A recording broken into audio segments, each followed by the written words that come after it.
Esto es Imagen Empresarial y como siempre tenemos mucha información y esta mañana nos acompaña Daniel López. Él pues fue fundador de eDrive, que recientemente fue comprada por Evergo. Ahora él es el Chief Commercial Officer de Evergo. Ya nos va a contar de qué se trata. Daniel, ¿cómo estás? Buenos días. ¿Qué tal, Rodrigo? Muy buenos días. Un gusto poder platicar contigo y con tu audiencia. Gracias. Oye, primero cuéntanos la historia de eDrive, que bueno, comencemos por ahí porque eso es lo que explica en parte pues la presencia de Evergo en México, además del anuncio de inversión que hicieron que va a ser importante. Pero comencemos por eDrive, por favor, Daniel. Claro que sí, Rodrigo. Mira, eDrive es una empresa que hoy está posicionada como el principal operador de puntos de infraestructura de carga de vehículo eléctrico. Prácticamente 9 de cada 10 cargadores que existen en México fueron suministrados, instalados y operados por eDrive.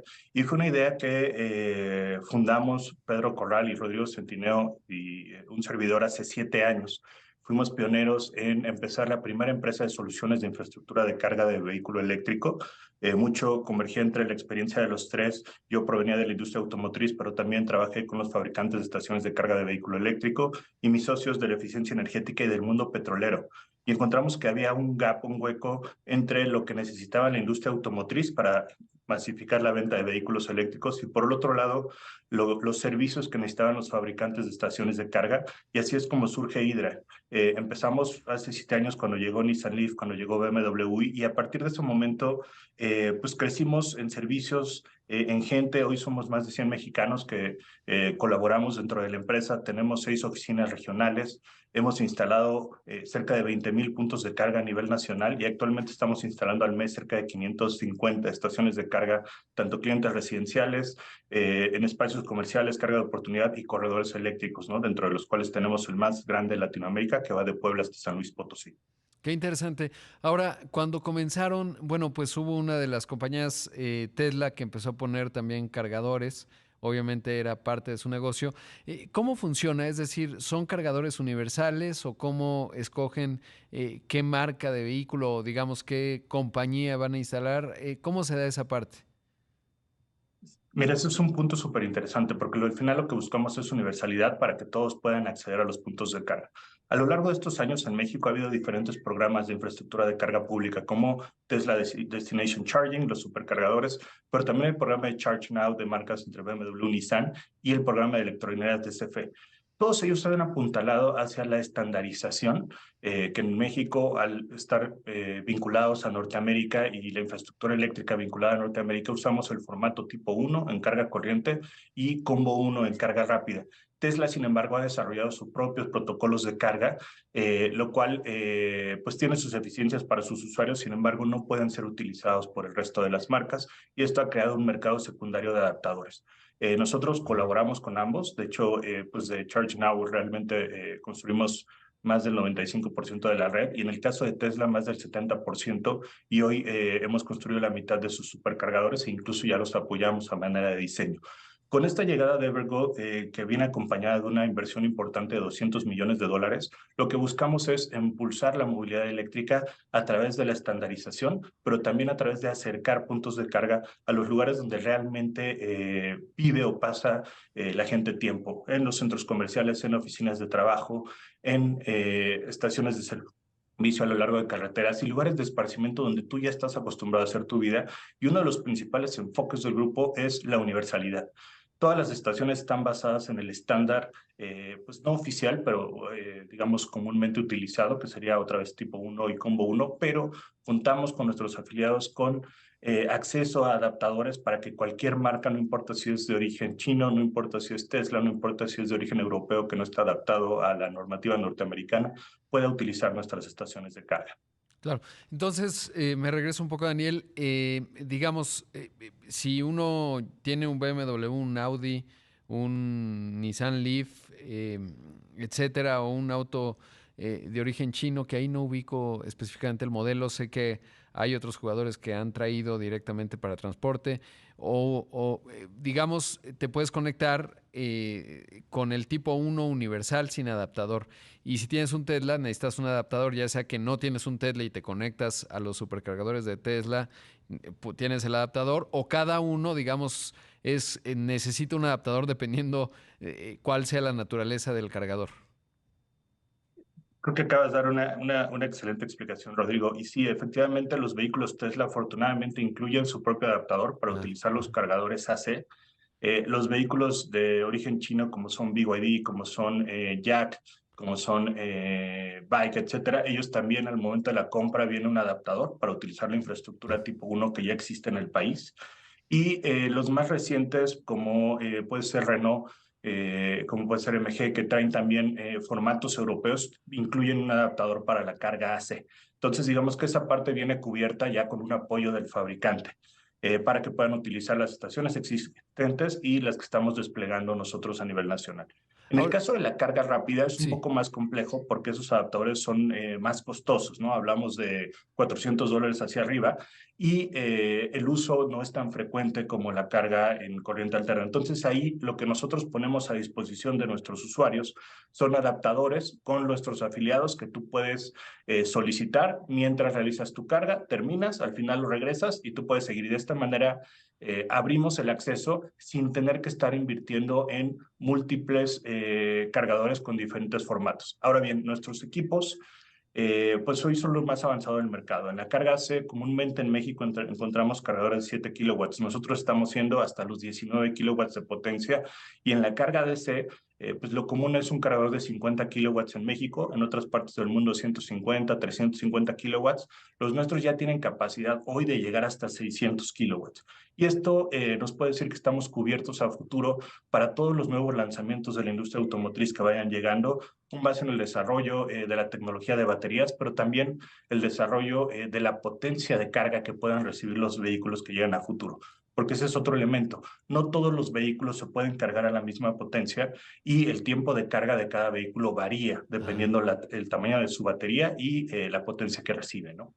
Oye, Daniel, ¿y cada vehículo, porque yo sé que hay, digamos, un arte en la carga, si es con mucha potencia, o sea, puedes desgastar la vida de la batería de manera muy dramática, dependiendo de ello, pero desconozco si cada vehículo suele tener software para controlar esto, es decir, que los niveles de carga sean los óptimos, que no disminuyas la vida de la batería, o pues es un poco como ocurre, digamos, un poco empírico, para decirlo de una manera. No, tienes toda la razón. Mira, en la carga AC, la verdad ahí no tenemos inconvenientes. La carga que se recomienda para uso diario. De hecho, 80% de los usuarios llegan y cargan en sus casas después de que hemos instalado su cargador, ya sea con programas vinculados a la industria automotriz o de manera independiente.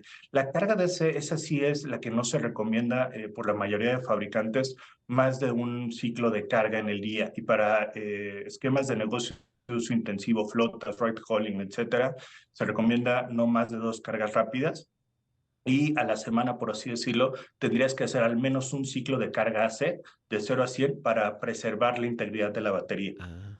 Mientras van llegando más vehículos, como bien señalas, hay un desarrollo de software importante, que es un BMS, un Battery Management System, que controla la potencia, que controla la integridad de la batería y que justo va protegiendo la vida útil de la batería, ¿no? Y aquí pues hay varios desarrollos. Y bueno, uno de los segmentos donde ya lo experimentas es en la parte de flotas y en la parte de carga pública y transporte público, donde ellos no tienen carga en corriente alterna, todo es en corriente directa. Es un uso intensivo, realiza múltiples cargas rápidas en el día, justo porque cada vez que no está circulando la unidad, pues estás perdiendo dinero dentro del modelo de negocio. Y esto, pues ya es uno de los ejemplos que han acelerado el uso, que han regularizado el uso de la carga rápida de manera corriente, ¿no? Claro. Daniel, debo hacer un corte. Te pediría la bondad de tu tiempo para hablar de la parte empresarial, lo que implica el despliegue de la inversión y sobre todo la lógica de la adquisición de eDrive por parte de Evergo. Esto es Imagen Empresarial y esta mañana está con nosotros Daniel López, el fundador de eDrive y ahora Chief Commercial Officer de Evergo, que adquirió a eDrive. Daniel, y preguntarte en ello, ¿qué te llevó después de estos 7 años pues a vender a la compañía que fundaste, sobre todo pues con lo que ya habías avanzado, con todo lo que nos has contado en términos de pues esta dominancia que hay en el mercado de la instalación de cargadores que nos contabas? ¿Por qué venderse a Evergo y no continuar el camino que ya habías, pues ya 7 años es bastante, entonces supongo que no habrá sido una decisión fácil? Y Rodrigo, sin duda, ¿no? 7 años, ahora sí que de vida dedicadas a esta empresa en conjunto con mis socios. Y lo que pasa es que la siguiente fase, digamos, que queríamos entregar a la industria automotriz, muy en particular, y de ahí se despliega hacia otros negocios, es de capital intensivo, ¿no? Nosotros trabajamos toda la parte residencial, que fue como nacimos. Posteriormente empezamos a electrificar los concesionarios de autos. Hoy tenemos más de 750 concesionarios en México electrificados desde 7 hasta 350 kilowatts. Posteriormente empezamos a trabajar con flotillas, ¿no? Esto curiosamente detonó durante la pandemia. Un negocio que creció y que sigue creciendo a tope es la flota y reparto de última milla. Y ahí pues hemos ganado concursos importantes con Mercado Libre, con Liverpool, con PepsiCo, entre algunas otras marcas. Y el siguiente gran negocio que venía tiene que ver con el enfoque de la carga como el servicio, pero también el del desarrollo de infraestructura de carga a nivel nacional y ya no únicamente depender de las inversiones que iba haciendo parcialmente la industria automotriz y en algún ejercicio la Comisión Federal de Electricidad, sino verlo como un negocio. Actualmente, bueno, hasta hace un par de semanas la carga en México era totalmente gratuita. Todos los programas están subsidiados desde la instalación, el suministro del cargador y la energía entre la industria automotriz y los socios, que pueden ser centros comerciales, restaurantes, etcétera. Y esto a lo largo del tiempo llevó a que no fuera rentable en el sentido de que al inicio pues tú dabas la carga gratuita, pero para un vehículo. Conforme crece el mercado y ahora estás dando 16, 18 horas de carga continua, bueno, pues ya impacta en el costo operativo del inmueble, ¿no? Claro. Entonces aquí vimos la necesidad de todos estos socios hoy pertenecientes a la red de ChargeNow, a la red de Tesla, etcétera, de querer empezar a explorar un modelo de negocio y aquí al momento de hacer los números, bueno, pues se requieren de inversiones importantes, ¿no? Hablamos de cargadores tipo 1 que pueden ser de entre 3,000 hasta 6,000 dólares de inversión y cargadores rápidos que dependiendo de la potencia empezaremos por los 35,000 dólares y podemos llegar hasta los 150,000 dólares por equipo. A esto hay que sumar el costo de la subestación, todo el despliegue a nivel nacional y los costos operativos para mantener la red disponible, que es uno de los retos más grandes, no solo en México, en todo el mundo, que al cargador al que tú acudas funcione y te puede entregar la carga, ¿no?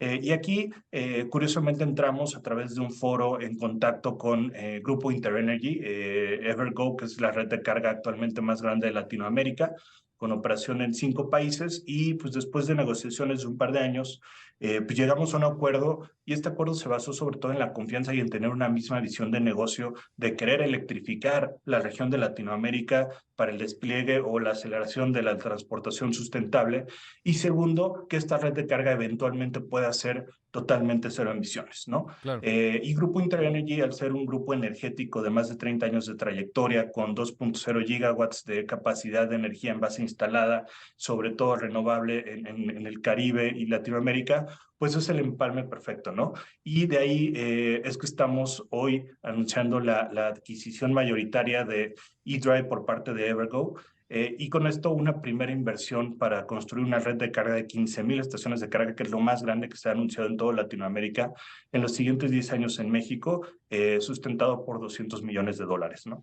Ahora, dos asuntos. Uno, eDrive, ustedes ya habían pasado el punto de equilibrio en estos 7 años, porque como bien lo mencionas, pues es intensivo en capital. Cuando crees un negocio y sobre todo una misión como la que tú tienes y tus socios, eso saber si ya habían superado el punto de equilibrio. Nosotros alcanzamos nuestro punto de equilibrio antes del año 2. Ah, Y bien. esto, digo, no es algo común.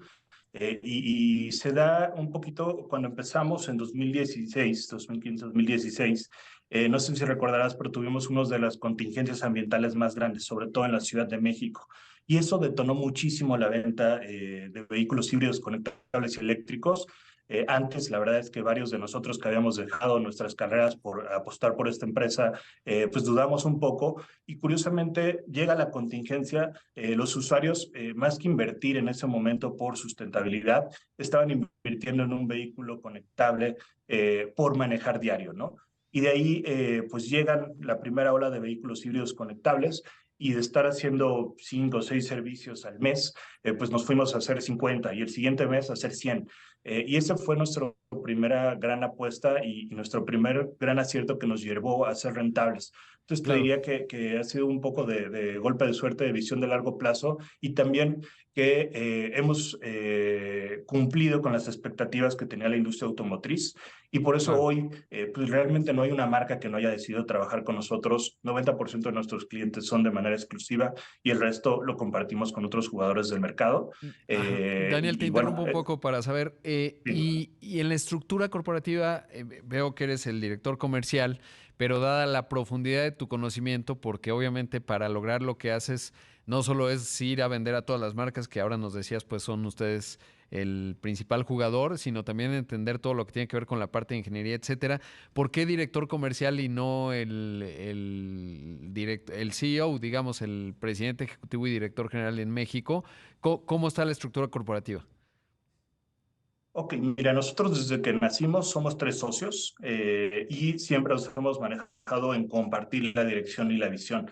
Y tiene que ver con las competencias de cada uno. De origen, yo soy comunicólogo, ¿no? Curiosamente, Ah, pero pues estoy especializado en negocios, ¿no? Tengo maestría en negocios y yo me encargo de esa parte del desarrollo de negocio y las alianzas.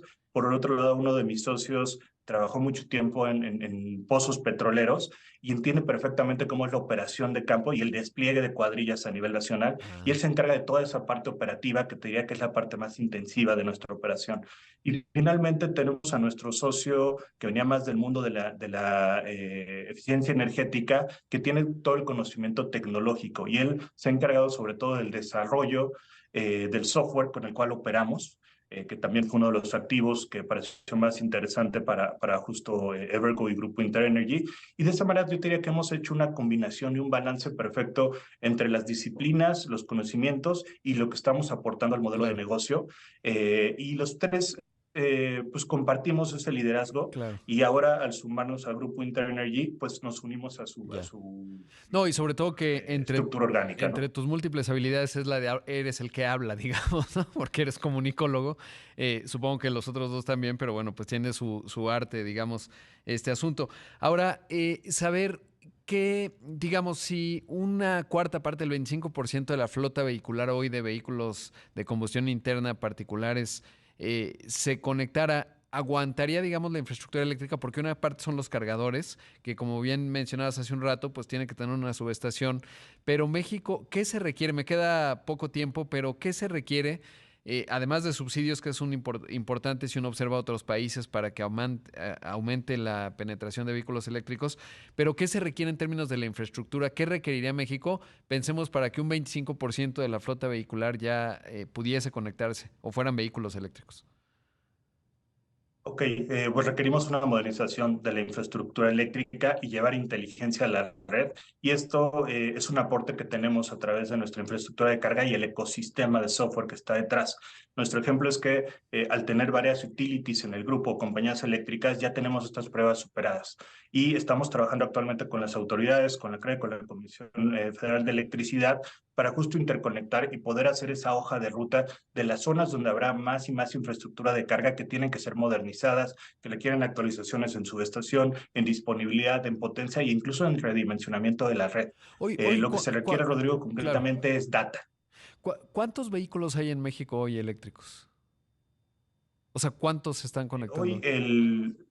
el parque vehicular todavía no llega al 1%, pero Ajá, del año pasado a este año, mes con mes, si lo vamos a agosto, tuvimos un crecimiento solo de eléctricos 100% del 450%. bien, Eso nos quiere decir que la tendencia ya viene y también que hay más de 100 vehículos hoy electrificados disponibles que hace 3 años no tenías. claro. Y el siguiente año, en el primer trimestre, vamos a tener más de 15 nuevos lanzamientos. Sí, Entonces, la es que, electrificación ya claro. nos alcanzó más que la regulación, ¿no? Sí, es una discusión amplia por esto, ¿no? Y por eso la pregunta, porque finalmente, más allá de jugadores como ustedes que son clave, se requiere, digamos, una reingeniería de toda la red eléctrica nacional para que esto se vaya convirtiendo en una realidad, sobre todo cuando en el horizonte tienes un estado como California que dice el 100% de los vehículos que se venden a partir de 2035 serán eléctricos, y México, siendo un país automotriz, tanto en la manufactura como obviamente vendemos poco más de 1 millón de vehículos, de los 3 millones que producimos, pues tenemos que ir avanzando en ello, sobre todo en las zonas más densas en términos de flota, y de ahí mi pregunta. Pero Daniel, podríamos hablar mucho tiempo, la verdad es que es fascinante. Te agradezco mucho, enhorabuena por esta adquisición y por esta inversión. Y bueno, ya estaremos hablando, espero, más adelante. Gracias por la entrevista. Muchas gracias a ti, Rodrigo, y a toda tu audiencia. Que tengan un muy buen día. Buen día, y escuchamos y vimos a Daniel López, el Chief Commercial Officer de Evergo, uno de los fundadores de eDrive, que fue comprada por Evergo.